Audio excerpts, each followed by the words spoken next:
Hello বন্ধুরা, welcome back to my টিয়ার channel. তোমরা সবাই কেমন আছো? আশা করছি ভালো আছো। আর আজকে হচ্ছে রবিবার স্পেশাল। আমি দেখো বাজার করে নিয়ে এসেছি, এখন মাছ ভাজি করছি।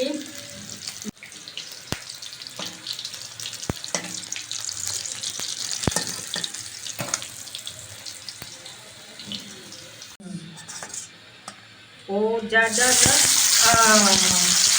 কালকে মাংস খেয়েছি, তাই ভাবলাম আজকে মাছ খাই। বাজারে গিয়েছিলাম, অনেক কিছু বাজার করে নিয়ে এসেছি। বাজারগুলো দেখাও। দেখো সবজি সবজি নিয়ে এসেছি। মূলো, লাল শাক, মূলো শাক, পুঁই শাক, লাউ, আলু, বেগুন, অনেক কিছু নিয়ে এসেছি আজকে।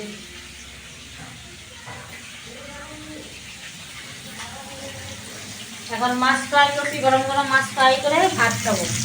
এই দেখো মাছের ডিম এনেছি, তেল এনেছি। এখন বেগুন দিয়ে করবো মাছের ডিম তেল, তারপর গরম গরম ভাত খাবো। আর দুপুরে তো আরো অনেক কিছু বানাবো আজকে। তোমরা আমার সাথে থাকো, পাশে থাকো।